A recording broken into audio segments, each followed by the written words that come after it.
is Blake. Welcome. Let's get into my January wrap up.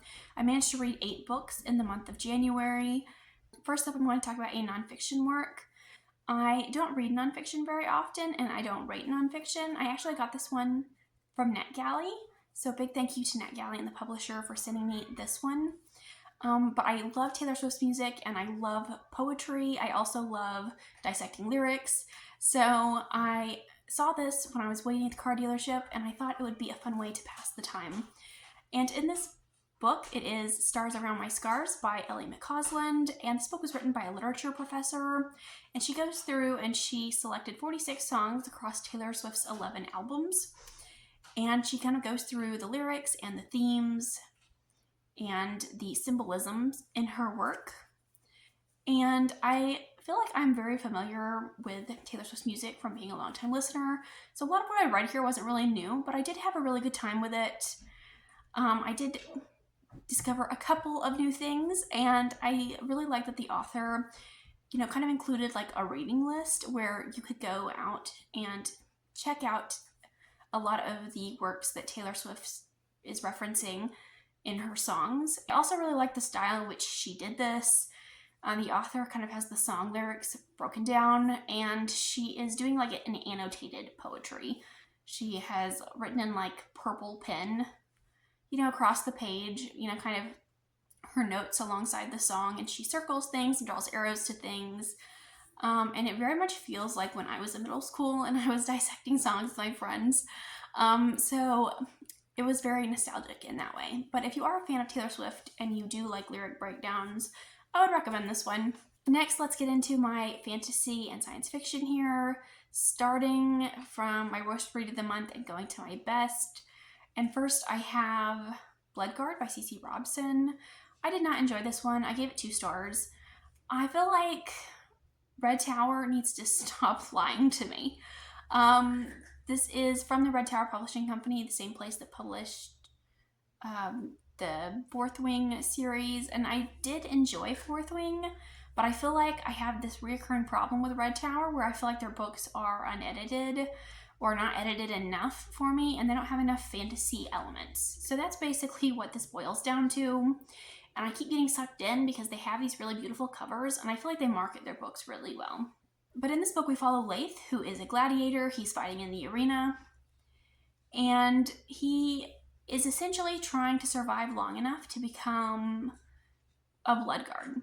And Bloodguard is essentially royalty. So if he gets this title, he can send money back to his family.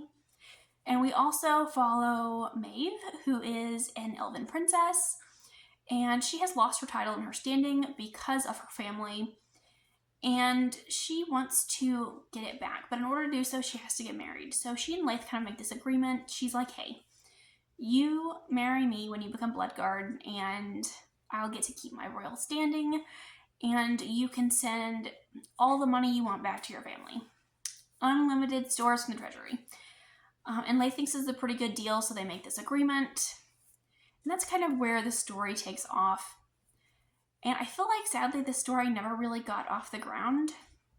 It is a fantasy world. We do have these fantasy creatures, and I did like the aspect where we were fighting in the arena, and I feel like that had potential, but like we never do enough in the arena, in my opinion. Like I thought the arena scenes were good. I feel like they could have been great though. I feel like some of the descriptions and the fighting scenes were a bit confusing, and I wanted more from the arena. And we have all these fantastical creatures, but like it doesn't feel fantastical. There are ogres and dwarves and trolls, but like other than being named, they're not really described or talked about. This basically could have taken any place, but it didn't feel like it was in a fantasy world. And our main female lead is an elf, and she doesn't seem like an elf. Everybody just feels like a regular person, and the fantasy elements really aren't there. So I was rather disappointed in that. It felt very insta-lovey. The character dialogue was very juvenile, and they felt very young. I don't exactly remember how old they are, but they felt kind of like middle schoolers or high schoolers. and I was not expecting that going into like a new adult romance. Next, I have Mickey 7 by Edward Ashton. I don't know what I was expecting going into this book. I saw a lot of people compare this to Andy Weir's The Martian, so I was thinking that this was going to be, you know, a big book where we are problem solving and we're looking at, you know, humanity, and we are facing kind of these existential questions. And I wanted to read this in preparation for the film that's coming out with Robert Pattinson, because I do like Robert Pattinson, and I was really excited that he was going to be attached to this film. But I went into this book with very different expectations than what I got. But in this, we follow Mickey 7, and he is an expendable, and he basically just is a disposable human on this colonized planet. And whenever a situation is dangerous, he is brought in and he dies. And then he is cloned with all of his memories intact. But the main hang-up for this book is that Mickey 7 was believed to be dead, and he was reported as dead, but they cloned his body while he was still alive. So now there are two Mickeys running around, Mickey 7 and Mickey 8. And I don't really know where this book was going or what the point was. I feel like beyond that main premise, we never really took the story anywhere. I feel like starting out, this was like a really interesting concept. And, you know, we talked a little about cloning and are you still the same person if you're cloned, but it was barely touched on. So that didn't really feel done enough. And I feel like Mickey is an incredibly stupid character. I feel like a lot of this book is, you know, how are we going to keep everyone from noticing that there are two of us? And I feel like they didn't do a very good job hiding it, you know? So, and food. They were talking about their food rations, and they were hungry. That is a basic summary of this book. And I feel like we never got these cool concepts and ideas off the ground. Next up, I have A Song to Drown Rivers by Anne Liang. And I gave this one 3 stars. This was pitched as a romantasy, and it is not really a fantasy or a romance. More just like historical fiction, which I wish I had known going in. But this is a retelling of one of the 4 beauties of China. And I'm not familiar with the legend, but I saw some people on Goodreads say that it was similar to the original tale. And I feel like the story just in general was very underdeveloped. So we follow this young woman named Shishi. I'm sorry, I'm not pronouncing that correctly, I'm pretty sure. But she is from the countryside. She's very beautiful. And she's kind of brought in to be trained as a spy to kind of bring down an enemy kingdom. And I feel like the character relationships, the characters themselves felt very underdeveloped. I just wasn't buying the relationships between the characters. And it all felt incredibly rushed. I feel like this would have been a great trilogy rather than a standalone because of how much time passes from like the beginning to the end. Like we really don't see enough of anything. And we have like a lot of telling and not showing. For example, we're told that she's trained to be a spy, but then we don't actually really see her doing any spying. I felt very detached from this one. I just feel like I wasn't feeling the emotional stakes. I didn't feel the emotions that the characters were supposed to be feeling. But I did like the fairy tale aspect of this. It did feel like I was reading an ancient story. So I think that was well done. There were some scenes that were really beautifully written, and there were some beautiful lines. It focuses a lot on male gaze and womanhood and talking about what is beauty.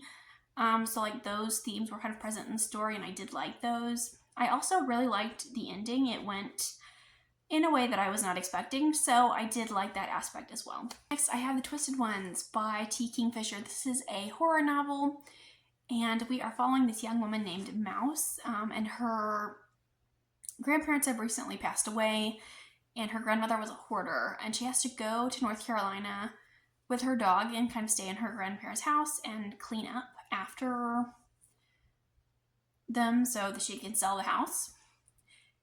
And when she gets there, she discovers her grandfather's journal.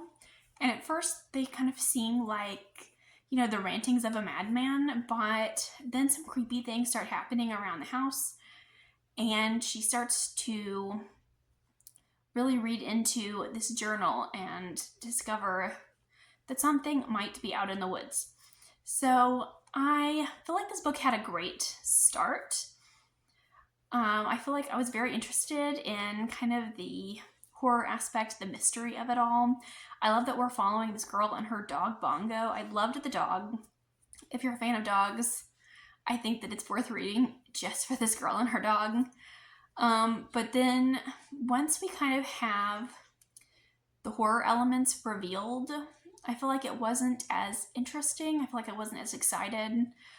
Because it wasn't creepy anymore once I knew like what it was that was like doing the creeping. So I wasn't as sold on that. And it also reminded me of The Hollow Places by T. Kingfisher. The Hollow Places I read in November, and I try not to compare books to each other, but they were really similar. Not in terms of plot, but in terms of elements. Like there was a lot of crossover between these two books. And I like The Hollow Places a lot more. And I feel like the second half of this book really lost me. I felt like the end was kind of rushed. I didn't know what was going on. And we kind of were like doing, an afterwards, after you've like survived the event, and you like go back and reflect on it. That's not my favorite way to end the book, with like kind of like the backwards reflection on things that have happened. And there was also this pregnancy plot line that was really weird in the second half. Not with the main character, but with a side character. And I have like this weird pregnancy phobia. I don't know how else to explain it. But just talking about it, reading about it, thinking about it, makes me feel physically ill. So that grossed me out a bit too much. That wasn't what I was wanting, and I had to put the book down for a while because I couldn't handle the pregnancy aspect. This next one I had was a complete surprise to me. I did not want to read this one. I never had any intention of reading this. I didn't want to read it, but my friend picked this for our buddy read, so I kind of reluctantly agreed to read it, and that is From Blood and Ash by Jennifer L. Armentrout. And this is a fantasy romance. We follow this young woman named Poppy, and she is the maiden. She's not allowed to be touched or go anywhere or do anything, basically. And she is supposed to be chosen by the gods. And she has been selected by these gods, and she will ascend at a certain time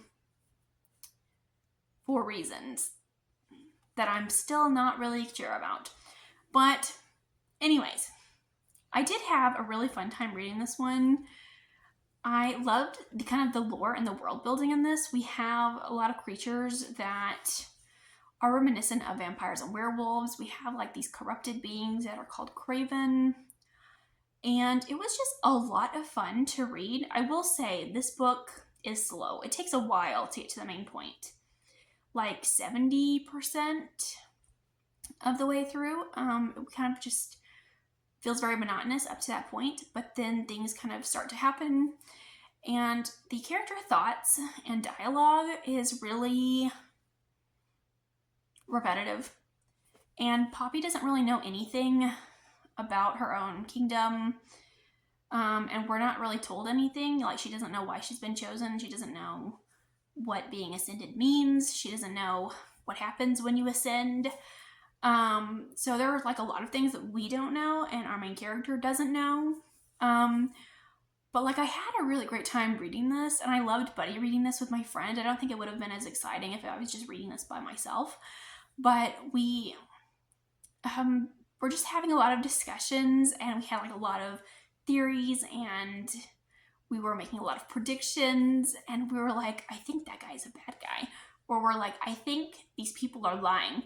And it was like a really great time to just sit and theorize with someone and make these predictions. And of course, a lot of our predictions and theories came true because this is not necessarily anything new in fantasy romance, right? It's a pretty generic fantasy romance, but like we had a really great time with it. And I ended up giving this one a 4-star rating. It very much reminded me of like when I was in high school, the fantasy romance books that we were reading at the time. It kind of reminds me of ACOTAR in a way. So it felt very nostalgic in that aspect. Up next, I have another 4-star read, and that is What the River Knows by Isabella Banez. And in this one, we follow Inez, and she is a young woman whose parents are archaeologists, and she always wants to go with them, but she's kind of forced to stay in Argentina with her family. But one day she receives word that her parents have died, and she runs away from home and goes to Egypt to kind of figure out what's happened to them because she hasn't been unable to get any answers. And we kind of start this great adventure. I saw a lot of people comparing this to the Mummy film, which is one of my favorite films of all time. And I feel like this is similar to the Mummy in some regards, but not in others. And I want to like set the record straight and give you realistic expectations going into this book. So it is similar to the Mummy in the fact that we are like in 1920s, 1930s Egypt. You know, that's the setting, that's the vibes, that's what it feels like. We are hanging around these archaeological dig sites. There are items that have magic. So we do have like these magical artifacts. And we do have to solve kind of like some riddles and puzzles along the way while we are at this dig site. But in terms of like the plot, the romance, the characters, the adventure, it's not like the Mummy. So if you're looking for something with that setting, have at it. This would be a great one, I think, to recommend. But I really did enjoy like the setting. I loved this kind of lighter fantasy elements where we have kind of like these magical artifacts. And I think my biggest complaint about this is the romance. Like I wasn't feeling the romance. Our love interest is kind of a turd. And he keeps telling Inez that he's not interested, that he doesn't want anything. And Inez like keeps pursuing him. So that really wasn't something that I loved. I didn't feel like it was romantic, and I didn't think that our love interest was swoon-worthy or anything. But as far as YA historical fantasies go, I did have a good time. Up next, we have my favorite read of the month, and that is a 5-star read here in January, and that is The Ninth Reign by Jen Williams. I had such an incredible time with this, flew through it. It's very hard to describe, but like I'll do my best. But in this book, we have this ancient city called Abora, and it has fallen, and we follow Tourmaline, who is an Aboran citizen, and he is kind of working as a hired hand for this woman named Vintage. Vintage is an elderly woman who is like an archaeologist, and we also follow a witch who has escaped prison. And these three kind of team up, and they are essentially trying to prevent the coming of the Gerelia, which are like an alien species, because each time they have come in the past, they have wreaked mass havoc and destruction across the land. And the ancient tree of Abora has died, and that was the only thing that was protecting the people. And these three characters are trying to figure out what's happened. So that is kind of a loose setup for the story. There's a lot more going on than just that. But I had an incredible time reading this one. I don't think I've ever like sped through a fantasy book so quickly. It was one of those really immersive reading experiences where I felt like I was truly there, and like I felt like my eyes weren't looking at the page. Like I felt like I was there, and like I didn't even, notice myself like going through the pages. And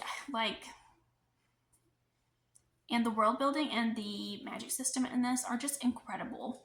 It's quite the genre bender. I feel like I don't know how to describe this to someone. It is high fantasy, but also we have like some steampunk elements, and there are some like sci-fi kind of elements incorporated in there. And I do think there are some horror elements. Like we do have some body horror moments. It's very interesting. I loved the world building in this. And we have in the city of Abora this tree that was their god. And the tree used to give off the sap the people drank, but the tree died, and there was no more sap. So these people started drinking blood, so they're kind of like vampires in that regard. But if they consume too much blood, they develop this horrible sickness called the crimson flux. And like their skin like warps and starts like peeling off and cracking. It's quite disgusting, quite terrifying, you know, and all the women in this world that are witches are kind of like held in this prison. And the prison kind of takes the fire from these witches. And we have like these strange like prophetic dreams that characters are having. You know, we have these gigantic war bats. And we have, you know, mushroom forest. Like truly the settings and descriptions, immaculate. Like chef's kiss. I feel like I was reading this book for the descriptions, and I read this on my ebook, and I was highlighting so many sections because the world building was that good. I also really liked these characters. I loved kind of their banter and their interactions with one another because they're all very different people, and they don't really seem like they should get along or should gel with each other, but yet they do. And I love that kind of our star of the show here, Vintage, is an elderly woman who's like Indiana Jones. Like that was so cool. I feel like I don't read very many fantasy books following older characters. Those are all the books I read in January. Let me know if you've read any of these. Let me know what your favorite read of January was because I would love to know. And thank you for watching. I'll see you again soon. Bye.